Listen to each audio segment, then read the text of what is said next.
नमस्कार दोस्तों, मैं सुधांशु शेखर टीटीएस सिनेमा के एक नए एपिसोड में आपका स्वागत करता हूं। और आज मैं जिस सिनेमा को आपके सामने लेकर के आया हूं, जिस मूवी का मैं रिव्यू आज करने जा रहा हूं, वो मेरी पसंदीदा मूवीज में से एक है। मैं उसे कई बार खुद देख चुका हूं और मैं उसकी चर्चा अपने दोस्तों, अपने साथ संग के लोगों में कई बार करता हूं। एक सिनेमा का प्रशंसक होने के तौर पे भी, एक दर्शक के तौर पे भी।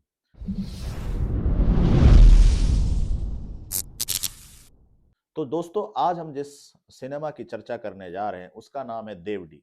ये 2009 में रिलीज हुई थी, निर्देशित थी अनुराग कश्यप के द्वारा। इसमें मुख्य भूमिका निभाई थी माही गिल, अभय देओल और कल्कि कोचलिन ने। तो दोस्तों, इस कहानी में एक इंटरेस्टिंग पहलू यह है कि देवदास, जो पुरानी देवदास जिन्होंने देखी होगी, वो एक शाहरुख खान की भी आई थी जिसको संजय लीला भंसाली ने निर्देशित किया था, और उससे पहले, बहुत पहले, ब्लैक एंड व्हाइट फॉर्मेट में वो दिलीप कुमार साहब की आई थी। तो दिलीप कुमार को स्थापित करने में देवदास का बहुत बड़ा हाथ था। तो उसी कहानी, ये क्लासिक है जो शरत चंद्र चट्टोपाध्याय ने लिखी है, उसी कहानी को अनुराग कश्यप ने उसकी जो कहते हैं रीमॉडलिंग करके नए समय काल में देवदास की कहानी को नए तरीके से पेश किया था, जो कि काफी क्रिएटिव काम था। और ये मूवी अपने समय में अभी तक ये मील का पत्थर साबित हुई है बॉलीवुड इंडस्ट्री में। तो दोस्तों, इसकी कहानी कुछ ऐसे चलती है। अभय देओल का जो कैरेक्टर देव होता है, वो काफ़ी रिबेलियस होता है, काफ़ी विद्रोही स्वभाव का होता है और उसके पिता से बनती नहीं है। यहाँ तक कि वो पिता को उसके नाम से बुलाता है। शुरुआत में आप देखेंगे तो वो पिता को नाम से बुलाता है, थोड़ी बदतमीज़ी करता है, जिससे पिता उससे काफ़ी खफ़ा रहते हैं और वो समझते हैं कि इसे बाहर भेज देना ही एक उपाय है, नहीं तो ये यहाँ पे रहेगा तो बिगड़ जाएगा, भारत में रहेगा तो बिगड़ जाएगा। पिता उसे पढ़ाई के लिए, जैसे वो जवान, उसके जवानी तक की जर्नी को नहीं दिखाया गया है, बचपन से लेकर के वो जंप की गई है स्टोरी।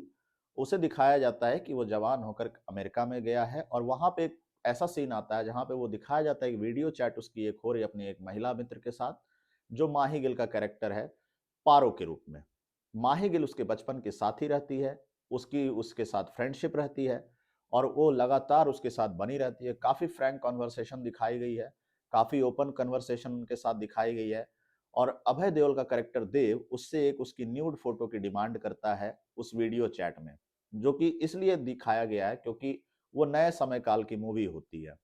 पारो का दिखाया गया कैरेक्टर वो किस तरीके से जाता है साइबर कैफे, उस फोटो को छपवाती है और उसे भेजने का प्रयत्न करती है। तो यहाँ से स्टोरी की शुरुआत होती है और वो डिमांड करती है कि जल्दी से जल्दी वो इंडिया आए ताकि उन दोनों की शादी हो सके। दोनों का प्रेम प्रसंग जो है बहुत पुराना हो चुका होता है। इस तरह के रोचक कथा की शुरुआत होती है, थोड़ी फनी भी होती है। उसके बाद जब देव वापस आता है इंडिया, तो वो देखती है पारो कि उसके व्यवहार में थोड़ा-सा बदलाव दिख रहा है। तभी पारो की एक दोस्त आती है, पारो के यहाँ एक शादी हो रही होती है, जिसमें उसकी एक महिला मित्र आती है और उसके साथ पारो देखती है कि वो थोड़ा-सा अपना संबंध बढ़ा रहा है और वो लड़की भी चाहती है कि देव के साथ थोड़ी अपने प्रेम प्रसंग को बढ़ावा दे। पारो ये देख कर के बहुत दुखी होती है, बहुत विचलित होती है और वो देव से शिकायत करती है। देव बहुत एरोगेंट होता है, अमेरिका में रह कर के आता है। उसे लगता है कि ये ओपन माइंडेडनेस का एक सबूत है कि वो कई लड़कियों के साथ बात कर सकता है, कई लड़कियों के साथ संबंध स्थापित कर सकता है। पारो को वो कहीं न कहीं गँवार की कैटेगरी में शो करता है कि वो ज़्यादा प्रोग्रेसिव नहीं है। पारो को ये बात बहुत बुरी लगती है और पारो इस चीज़ से थोड़ी खफा होती है। चीज़ें थोड़ी आगे बढ़ती हैं सिनेमा के साथ और पारो अपने आप को साबित करने के लिए, प्रोग्रेसिव साबित करने के लिए कुछ ऐसी चीज़ें करती हैं जो देव को पसंद नहीं आती। देव का ईगो सर चढ़ के बोलता है और पारो को वो नीचे दिखाता है और पारो फिर ठान लेती है कि मैं भी देव को नीचा दिखाऊँगी। और इसी क्रम में पारो फैसला कर लेती है वो देव से शादी ना करके एक अरेंज मैरिज करेगी और वो अपने से उम्र में कहीं बड़े इंसान के साथ वो शादी कर लेती है, जो एक जॉब करने वाला व्यक्ति होता है। पारो की उससे बिल्कुल नहीं पटती, लेकिन वो सिर्फ और सिर्फ देव को सबक सिखाने के लिए उससे शादी कर लेता है।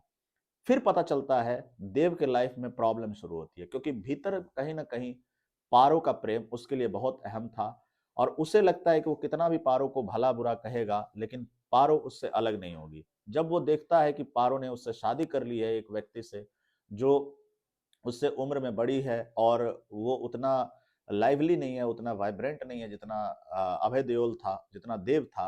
तो कहीं न कहीं वो असहज होता है, लेकिन ज़्यादा असहज इस बात से होता है कि वो पारो को हमेशा अपने गुलाम की तरह समझ रहा था। उसे लगता था कि वो कभी उससे अलग जाना नहीं चाहेगी।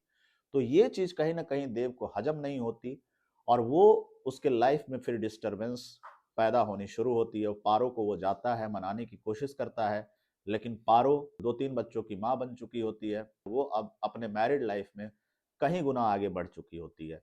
वो देव को समझाती है कि वो उस चीज़ को बहुत पीछे छोड़ चुकी है, लेकिन कहीं न कहीं देव के लिए उसके मन में अभी भी प्यार था और वो जे जब देव की स्थिति देखती है कि वो शराब पी कर के धुत किसी होटल में पड़ा रहता है, कहीं सड़क पे पड़ा रहता है, किसी जगह उसके पैसे खत्म हो गए होते हैं, तो उसे बुरा लगता है और वो एक बार जाती है होटल में और देव को समझाने की कोशिश करती है कि नहीं, आप इस तरह की लाइफ को छोड़ो, अपनी लाइफ को ट्रैक पे लाओ।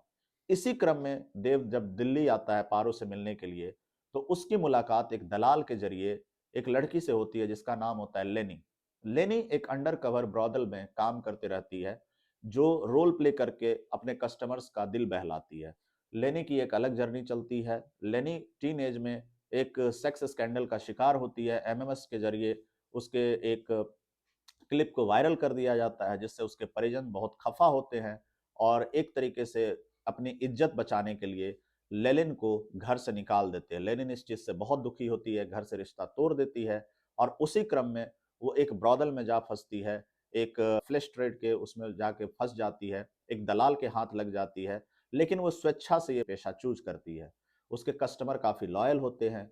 देव को देख कर के लेनी के दिल में प्यार आता है, कहीं न कहीं उसके लिए छिपा आकर्षण होता है और लेनी और देव एक-दूसरे से मिलने लगते हैं, एक-दूसरे से उनका प्यार फलित होने लगता है। दोनों के लाइफ में इस चीज़ के ज़रिए थोड़ी पॉज़िटिविटी आती है।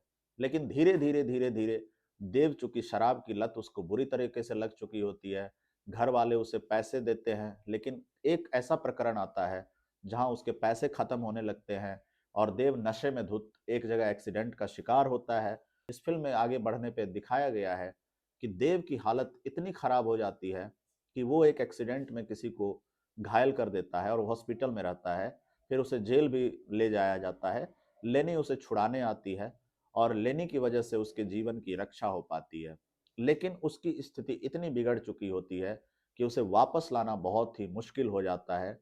तो दोस्तों, अंत में ये दिखाया गया है कि देव इतनी मतलब हद तक वो जा चुका होता है, अपनी सुध-बुध वो पूरी तरह से खो चुका होता है नशे की लत में। जैसा कि पुराने देवदास में भी दिखाया गया था कि वो शराब की लत में देव जो होता है, वो बिल्कुल पूरी तरह से टूट जाता है, पारो का प्रेम क्योंकि वो एक्सेप्ट नहीं करता और जैसे चंदा और पारो का कैरेक्टर था, तो लेनी यहाँ पे चंदा के रूप में दिखाई गई है और माही गिल का कैरेक्टर पारो के रूप में दिखाया गया है और देव वो देवदास जो ओरिजिनल वहाँ शराब के नशे में धुत होकर के अपने जीवन को खत्म कर देता है।